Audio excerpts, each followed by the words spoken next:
All you have to do is close your eyes and listen.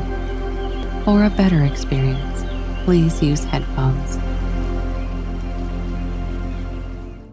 When it comes to these aspects of life, terminology is not a question of semantics. When you say, I'm a confused soul, a soul cannot be confused. You are a confused mind. Why is it so important to correct this? Because if you do not understand the distinction between one thing and the other, suppose you go to your doctor because you have a cardiac problem and you say, "Doctor, my liver is giving me trouble," he will attend to something else, you know, isn't it? So it's very important. It is not a question of semantics, it's just not just a question of splitting hair. It's just like this. You have a heart problem but you go to a liver doctor. This is not going to be a solution, there's going to be more problems because anyway, once you go to him, he has to conduct a surgery upon your liver, whether you have liver problem or not. That's part of the business, okay? So it's very important, your soul cannot be confused.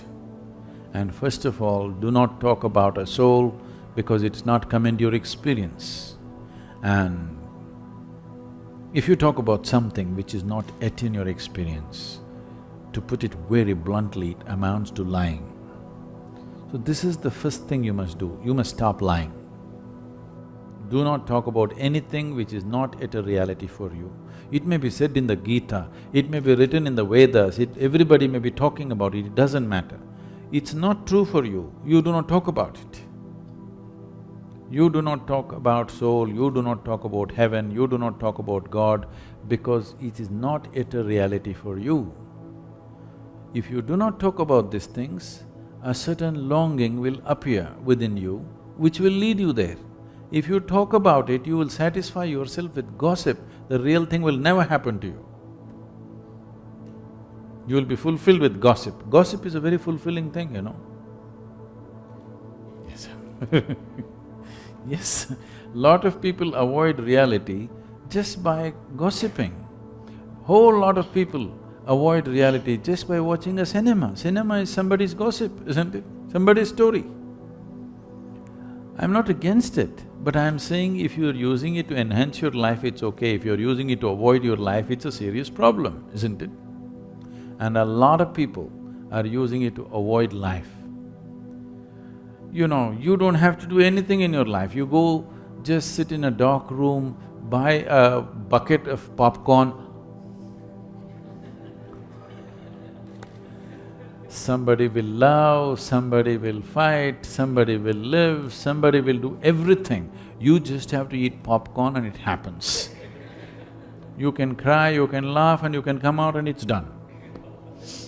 And they tell you when it's ended. These days they don't put that "the end" anymore. You're supposed to figure it's over.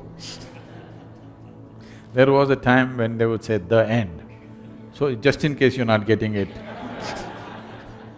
you may sit for the next show. So, do not deceive yourself. This is the least you can do for yourself is do not bullshit yourself. If you do not bullshit others also, your life around you will also improve phenomenally, but that I will leave it to you, okay? That's your decision. But at least with this one person, be 100% straight, no nonsense. You must do this because this person deserves and you owe it to this. That with this one at least, I don't know in what kind of social and other situations you are, whether you can stop bullshitting to others.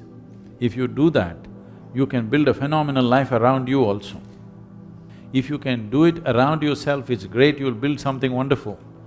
If that is not possible, at least with this one person, do not bullshit this person. At least with this person, 100% straight. So this is simply because there was a time when this culture was a vibrant spiritual atmosphere. From those times, it is a very depleted condition right now. That vibrant spiritual liveliness is gone, but the jargon is still floating around. Wherever you go, people are talking about soul, Atma, Paramatma, this, that. The jargon is still floating around in common language and common atmospheres, though the fire is gone. Because of this, it is… one way it could have been a positive influence, but it is also a negative influence because you're talking about the highest things in a mundane way, so that all the highest things will just die, just talking about it like gossip. People will discuss Gita on the tea shop, people will nothing wrong with the tea shop, I'm saying not with the necessary focus or the sanctity that it needs. Sanctity not in terms of elevating it to some place, sanctity in terms of if you want to put your hand into the milk, you would see that your hands are clean, isn't it? Because otherwise it'll go bad. This is just like that. If you want to put your hands into something, before that, a little bit of care. Otherwise, you will become a confused soul, which is impossible. But you think it's real. Confused mind, possible. Mind can only be confused. If somebody has a clear mind, he must be a fanatic. Do you understand? The nature of the mind is confusion. That's its beauty, it's always confused because it can't figure anything. But it can gather everything and mull over it endlessly. This is the nature of your logical mind. Mind is always going to be confused unless you're a single-track idiot or you're a fanatic. Otherwise, mind will be confused. A confused mind is good. If you know how to organize your confusion, if you know how to handle your confusion, if you know how to increase the enormity of your confusion consciously, if you can handle your confusion consciously, mind is a very productive instrument. If you're looking for a mind which is not confused, you can go for a brain surgery. You can remove half of it, there'll be no confusion. Clear?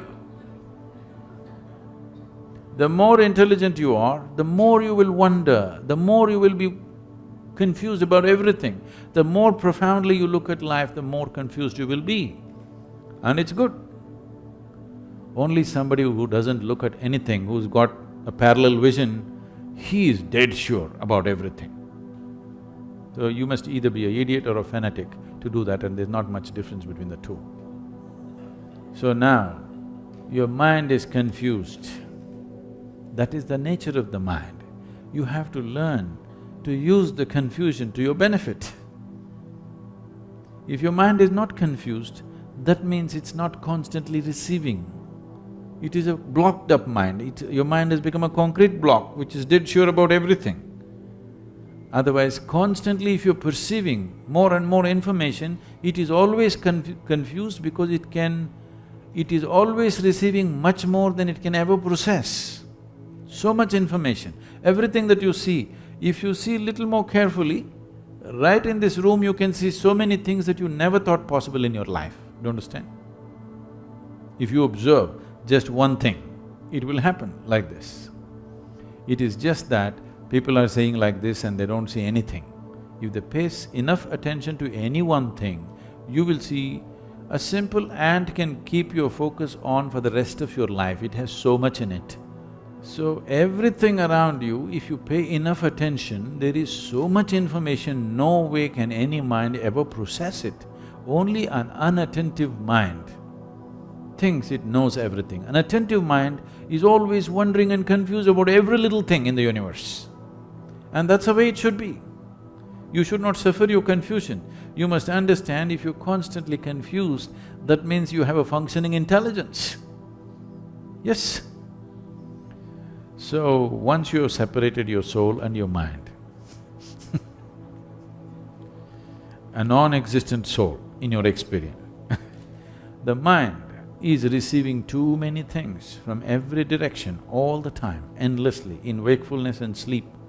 The five senses are always perceiving endlessly. Most people are not alert to it, so their life becomes stagnant and boring. Confusion means there is still a possibility. Conclusion means it's death. So, Don't try to conclude and take away the confusion. Confusion is fine. Right now, do not imagine things which are not true. Confusion is because never in the history of humanity anybody ever figured the nature of creation, nature of life in their mind. You can become life and know life. You can never figure life, just understand this. Never ever can you figure life out. But if you become an absolute piece of life, you will know life for what it is. So the only way to know life is to become one. Are you one? Are you a soul? Are you life? Are you life or no? You are. So become that. Right now you are not a life. You are a bundle of thoughts, emotions, ideas, opinions and prejudices. That is more dominant than the life in you, isn't it? Yes or no? Your thought and emotion is occupying more space than the aliveness that you are. So you're not experiencing yourself as a piece of life, you're experiencing yourself as a bundle of thought and emotion and whatever else. This is a wrong perception. Because you're alive, you may think. You understand? Not because you think that you exist. Because you're alive, you may think if you wish. But right now, the thought process has become so compulsive that people think that is more dominant or is predominant to life. It is not so. It does not… your thought does not exist before life. Because you're alive, you may think. Thoughts, if one's thought is so, focused towards one thing in his life, nothing else seems to matter, such a person is free simply because of his thought, not a confused thought process. That thought process will not protect you. But if one's thought is like this, that it is absolutely connected to one thing and one thing only, a focused thought, such a thought can give you a lot of protection and a lot of purpose and a lot of capability. That's a different thing. But right now you are not in that state, it's better to use a simple tool. And you don't have to worry that somebody is going to affect you. You need to understand this. If you protect yourself, you will also protect yourself from well-being. Do you understand? So the protection should be such that only what is not necessary for you is filtered. You need a filter, not a wall. Yes? If you build a wall around you, it'll protect you from life itself. Lot of people are doing this. They want to protect themselves from death and danger, but what they will succeed is they will protect themselves from life. Even life won't touch them. They're so safe. Don't become like that. Life should touch you. Even if life smothers you, it's better than remaining untouched by life. Thank you.